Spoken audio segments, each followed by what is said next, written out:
Well, good afternoon, everybody, and welcome back once again to the United Regional Chamber's weekly update.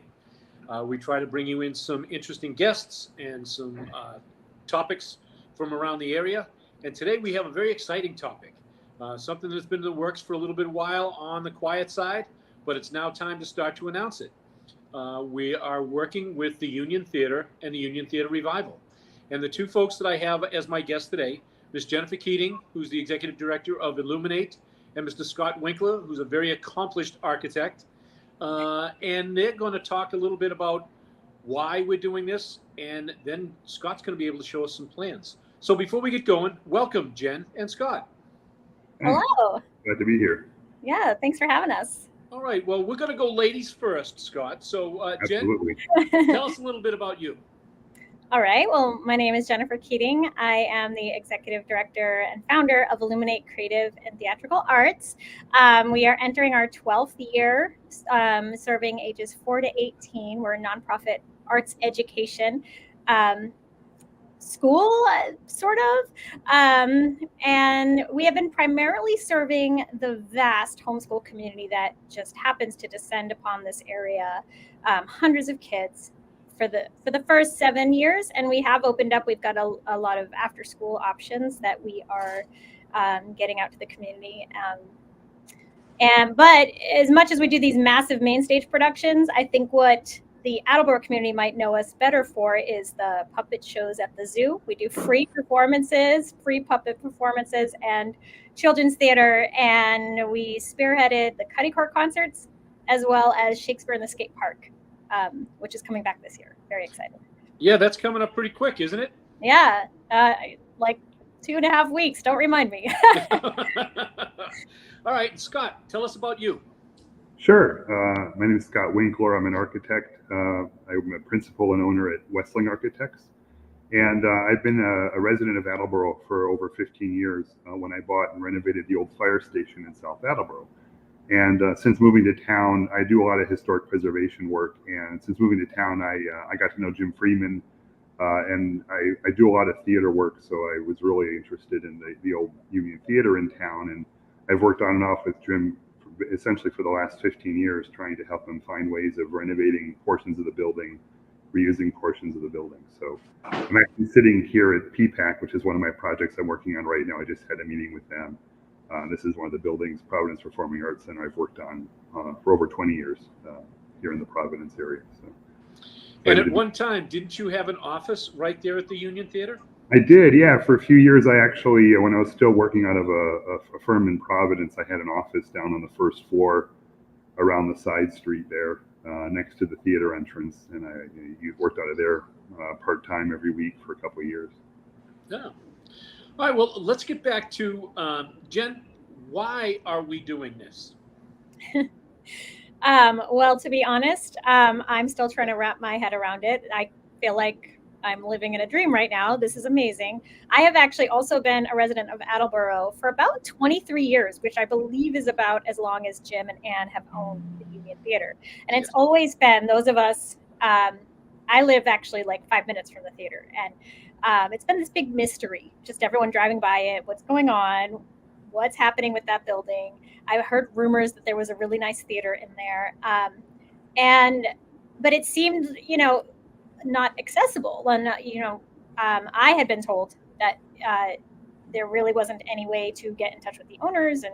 But enter mass development and the TDI program that is currently in Attleboro, beautifying the downtown with things like the festoon lighting and all of the improvements we're seeing downtown is really being spearheaded by the TDI program, which I think all of us are seeing the benefits of that.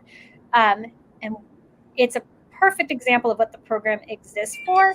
I never in a million years would have gone to Jim and Ann and said, hey, can we enter into an option to lease so that we can write grants and restore the theater? But TDI helped make that connection possible. They are here on the ground, getting to know the owners of buildings, trying to understand what what's going on, what's your hope for this building. And they mentioned wanting a theater company to just come in and they would love to see it. They've been holding on to it, hoping that this could happen someday. And as a nonprofit, we are able to apply for grants and to fund to run a capital campaign that a for-profit company wouldn't be able to do. So signing an option to lease made that possible, made the door open for us to kind of come in there and let's see what happens. And it just so happens that I know Scott from way back. They told me that they had an architect who wanted to work on the project, and our kids did Cub Scouts together many moons ago. So it's kind of a reunion of sorts. The reunion at the Union Theater. Right. That's right. So, Scott, you've been working on this project for a little while. Right. I'm going to let you lead us into some of the floor plans and things that you've shown us, and talk about how you're going to go about doing this and what all of us in the public can do to help. Sure. Yeah, I think we may have some existing plans we can pull up, but I measured the theater by myself with a little help from my older son years ago, and created it. So these are existing plans, and this is what the building has. So the areas that are gray are actually what you see from the street, and those are retail spaces on the first floor and old apartments on the second floor. But the areas you see in white are the old theater, and this is a very common way that historic theaters were built. You'd take that valuable storefront space and rent it out to others, and you'd take that less valuable space in the middle, and you would put your theater there. What's really interesting about this building is it was built around 1925, not as a theater, but as an industrial building with retail and commercial. This is a little bit later, but it was, it's an industrial neighborhood, as you probably know if you know the area, and they never were able to rent that space out for an industrial use. And so in 1927, some developers came along and said they wanted to open a theater in it. So they actually renovated that vacant box and created the theater a few years after it was opened. And we actually have the original access to the original plans from that construction are at the State Archives in Boston. And that article that you just pulled up, if you want to pull that up again, this is a newspaper article from the Sun Chronicle from when it opened. And what's really interesting is, if you read the text, it talks about how excited the community was. Unfortunately, the two dark spots are images that don't translate well through the microfiche process. But the bottom left dark image is actually a picture of the front stage, and the top right dark picture is a picture from stage looking back at the balcony. But if you start to look at these ads, that all the companies that worked on the theater are actually listed there. They all bought ad space to sort of advertise their involvement and congratulate the new theater. And so that's really a great piece of history of the building and tells us exactly when it opened and more about what it had originally. And it was, quite successful, as all these movie theaters were, just like the one I'm in right now. They were single screen movie theaters usually from the 1920s. Through about the 1940s or 50s. And so if you have that I think it's a 1941 photograph, this is the oldest photograph we have of the building. And this shows it in its original configuration. So you see the old marquee, it says Union on it, and the original door configuration, which was two sets of doors. And right in the center, that's a ticket kiosk. So that's where you'd buy your tickets. And then on either side are playbills, left and right. And then there's doors to the retail spaces. That were there. The one on the right still goes into the what's now the barbecue place. And over time, the need to modernize these theaters and keep up with the times, very common story in historic theaters like this around America. It's sort of more like what the building is today, an old neon sign that no longer exists, but certainly the enlarged marquee or canopy over the sidewalk is still there, and the revised display windows, the ticket booth is gone, and it's now in the left corner, and that's where it still is today. And they first modernized the theater, and then within 10 years, they did what most theaters did, which was called twinning or tripling. And so this theater was actually split in half on the main level and made into two smaller auditoriums, and then they took the balcony and they built a wall at the front of that. And if you go to the existing plans again, they're a little hard to read, but the first two, there's on this, you see where the seats are, there's actually a line down the center, a gap where the old wall used to be. The theater stage was closed off, and then upstairs the balcony was enclosed, and that was made into a very wide, very shallow third movie screen. So they had 3 different screens at that time, and again, very common in historic theaters around America.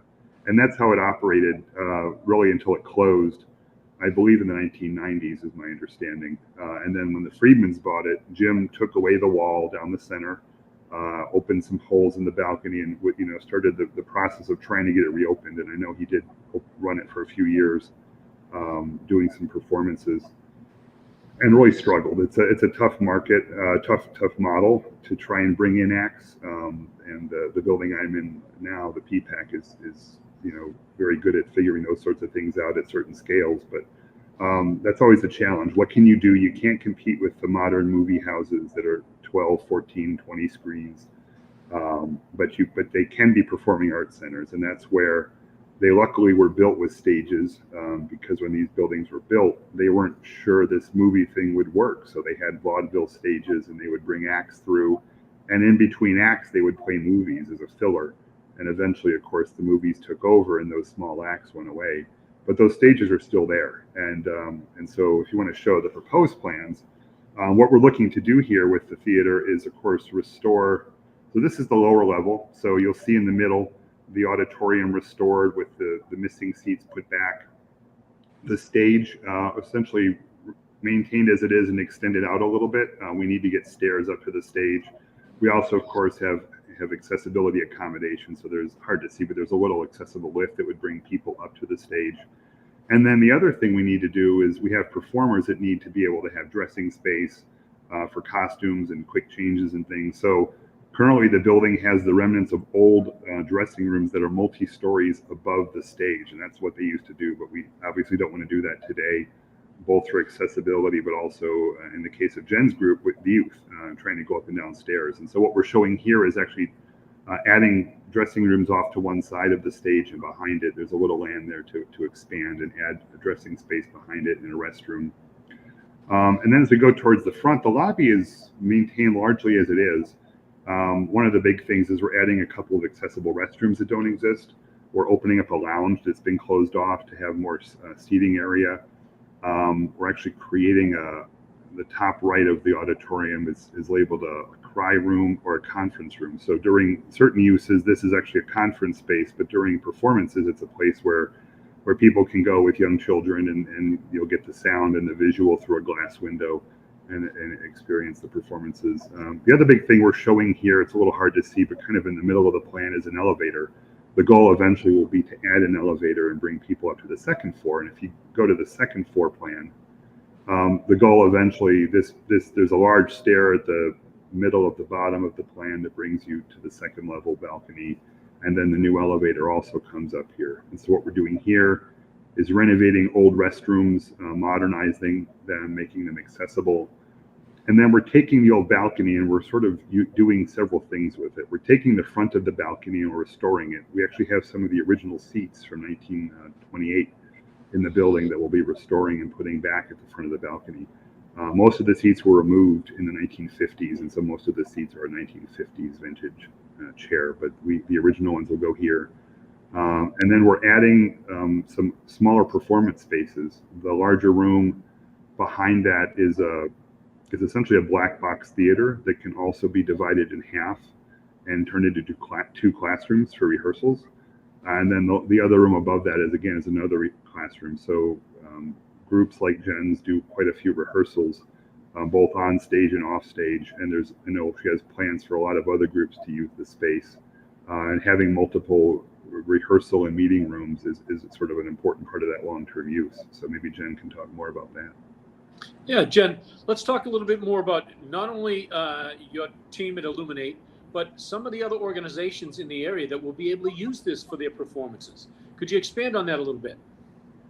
Yeah, Illuminate is really excited to have a home right here in Attleboro, where we've been for 12 years, to do our main stage productions and our junior productions. We've got shows all year round. We haven't had our own stage, and we've been using the stage down at Tolman High School in Pawtucket, and as well as Attleboro Community Theater. The hope for the space is that not only will we have a place to do our productions, but that other groups that need a space, a theater space, can use it for their productions as well. And then to expand even beyond that, I think once we get into phase 2, we're looking at concerts, touring bands. A lot of people have expressed interest in that. We would eventually become managers of the theater, similar to the Stadium Theater in Woonsocket, perhaps, where there's just a lot of groups using the space with performances, recitals. You've got local groups using it. You have touring bands. You have comedy and movies. We are hoping to be able to show movies. And then even beyond that, and here, this is me being the visionary and the dreamer, we also see maybe conferences, corporations can have workshops and conferences there. So it's definitely going to be a multi-use space, especially when those classrooms and the black box theater are there. And for people who don't know what a black box theater is, it's basically where you would give a TED talk or so Jack, that's your space. Smaller productions. It's a great way for kids to learn light design. There's a lot of use for a black box theater that's a very different experience from a regular proscenium stage. Well, one of the other assets that building has, because I've had the pleasure and honor of knowing both Jim and Ann Friedman for way too many years, let's put it that way. And next to the theater is a 400 space parking lot. So no matter what performance, no matter what band, no matter what is there, there's plenty of parking right there, and plenty of space for people to use. Yeah. Now, Jen, how can people get involved? So that's been a little bit more slow moving. Illuminate has been taking a lot of steps. It's hard for a nonprofit to do things like open a new bank account. There's just a lot of red tape these days. It's different from when we started 12 years ago. So the process of opening a bank account we have a bank account as Illuminate. We wanted to just separate everything Union Theater. So that's established. We've got that. And you keep showing that Facebook page, the Union Theater Revival. We purposely only have had that as just a coming soon. This has actually been intentional. I've had a couple people say to me, "You're not really posting much over there." And we're like, well, yeah, because we want to be ready. And we're almost there. So if people are interested in planning and helping us do the work of creating a capital campaign or writing grants, coming alongside us to write grants. I just finished one last night for the HVAC and accessibility and roof repair. And these kinds of grants are doozies. They are, you need a lot of information. I was calling Scott. What's the square footage? What does this mean? What does that mean? So if you want to get involved, you can go to that Facebook page for now. There are links there to sign up to be a friend of the Union Theater. Otherwise, for now, and I think it's going to be this way for maybe another 2 weeks, for now, that's all there is to get involved. But in about 2 weeks, we will release the capital campaign, which will be a community just event for everybody to throw their hands in to be part of this process. We're working on branding for it so that it has kind of a professional look that, you just see this image and like, oh, that's the Union Theater Capital Campaign.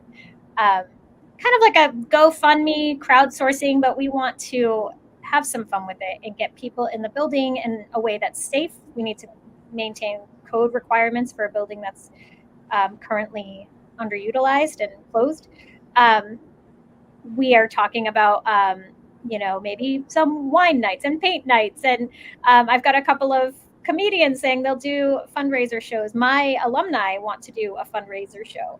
So I think there'll be a lot of different events happening around town to raise money for the capital campaign. And that's going to be really exciting. So stay tuned. It's on the way. We are almost ready with it.